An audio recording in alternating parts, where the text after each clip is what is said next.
The set of 1973's The Exorcist was strange to say the least. Although the set of this beloved horror movie is said to be haunted, I want to point out some evidence that suggests this so-called curse was actually a PR stunt, allegedly manufactured by the film studio Warner Brothers. Before going into depth about the film studio's alleged involvement with the haunting, I want to quickly go over why people think the set is haunted. One of the earliest delays involved a fire that burned down most of the film set, except for Regan's room, which is also the site where the exorcism takes place in the film. As it turns out, the fire was caused by a bird flying into a circuit breaker on one of the house sets. Other rumors of the haunted set were fueled by deaths of people of the part of the film's cast and crew. Ellen Burstyn, the actress who played Regan's mother in the film, said of the deaths, "There were 9 deaths, which is an enormous amount of deaths connected with the film, some very directly, like the actor Jack McGowan, who gets killed in the film. He completed shooting and died." While it is true the cast and crew were tense and a bit spooked by these mishaps, the director himself didn't shy away from making remarks about the supernatural. When asked about these strange occurrences and rumors of supernatural forces on set, the director, William Friedkin, himself stated he believed there might have been some supernatural influence. He stated, "We were plagued by strange and sinister things from the beginning." William Friedkin even asked Father Birmingham, who also served as the film's technical supervisor, to perform a real exorcism on set. But believing it would just make the cast and crew more anxious, the priest decided to perform a blessing on the cast and crew instead. It was around this time that others outside of the film's production started to question whether there was any curse at all. British film historian Sarah Crowther believed aspects of the curse were due to Friedkin's driving, relentless production, while others even speculated that Warner Brothers was manufacturing aspects of the alleged hauntings and intentionally circulating those rumors to members of the media. The real question being why.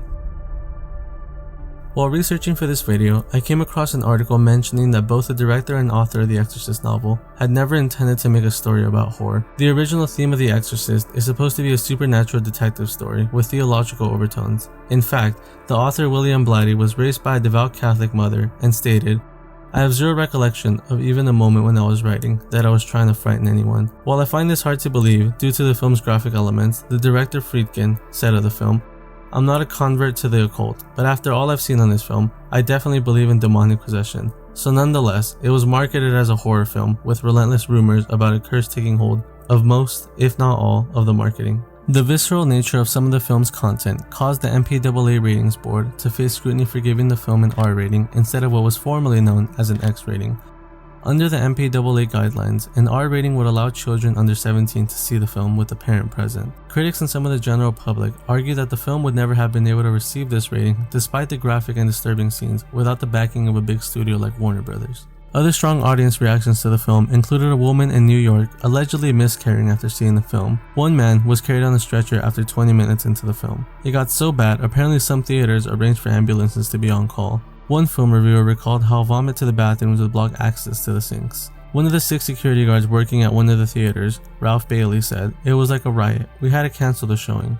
Bailey was also offered bribes of over $100 to allow people to jump the line in order to make sure that they got in. $100 plus in 1973 is a lot of money. Today, that would be the equivalent of $500, just to advance in line. People were also reselling pairs of tickets for up to $50 for what must have cost around $5 in the early 70s. The growing sensation and rumors of the haunted film set made the film a guaranteed success, but some likened the gimmicky nature of The Exorcist release to the work of William Castle. William Castle, better known as the producer of the horror film Rosemary's Baby, was known for using edgy gimmicks to draw attention to his films. One of these gimmicks included giving every customer a certificate for a $1,000 life insurance policy in case they should die of fright during the film. He even stationed nurses in the lobbies with hearses parked outside the theaters.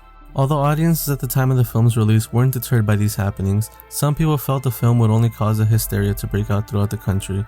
The Exorcist ultimately struck a powerful chord in audiences who had never before witnessed anything like it, but there was also simply nothing quite like it. However, even if the hauntings and reaction to the film were exaggerated for media sensation purposes, there's a fine line between making a scary movie and being irresponsible. Some critics of the film's darkness and intensity raised concern that the film could incite violence, a now familiar sentiment that has been a growing concern since the 2016 Aurora, Colorado movie theater shooting, in which the suspect during a Batman film had colored his hair red and told the police he is the Joker. During this time in the 1970s, the US was undergoing political turmoil. Former President Nixon's Watergate scandal and The Exorcist being released in the same year left some feeling uncomfortable. As thrilling as the hysteria was around the film's release, it seemingly perpetuated a fragility within some of the people who watched the film. Time magazine and Newsweek ran stories about the hysteria surrounding the film, further fueling public interest. There was also a reported case in the number of people who, many after the viewing of The Exorcist, came to believe that they too were host to some evil force. In 1974,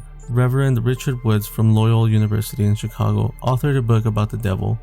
I've received dozens of calls from people who are horribly frightened or so confused that they have begun to lose their grip on reality. 2 kids came out of the movie thinking they were possessed, and they now have been hospitalized. And of course, we can't forget how televangelist Billy Graham famously noticed of The Exorcist that the devil is in every frame of this film. Leaders in the Catholic Church approved of the overall message of the film, showing faith being at the center of conquering evil. In this case, demonic possession. Despite the film's foul language, inappropriate images of child sexuality, and violence, Friedkin allegedly loved every bit of the controversy and said, "One of the best things that could happen is if the Pope denounces it." So clearly he was on board with the marketing and fear factor element of the film, despite any reservation he might have had at first. A large studio like Warner Bros. May have been hesitant to believe the film would be successful, unless the director decided to go full force with the marketability of horror aspects. I mean, if there was a lot at stake, which there was, he had to go big or go home with this film. All the accidents that happened during production delayed shooting for the film and ultimately caused production to take twice as long as originally scheduled, which would nearly triple the budget for the film. I would be hard pressed to believe Warner Bros. Was okay taking so much loss up front, and I believe Friedkin knew this too and resorted to leaning into the supernatural angle to garner hype around the film. The Exorcist was a movie with much controversy surrounding both its production and content, yet it has remained as one of the highest grossing horror movies in history. With so much hysteria around the film at the time of its release, it is even more shocking that this year's The Exorcist Believer did not meet those same standards and is considered a commercial failure, only grossing a fraction of its production cost. Somehow the sequel fell short of the original's overwhelming appeal, which could imply that if the original movie had not had so much hysteria around it, it wouldn't have been as successful as it is today. But what do you think? Was there actually a curse on the set of The Exorcist, or was it just a result of a pushy director and bad timing, or maybe something in between?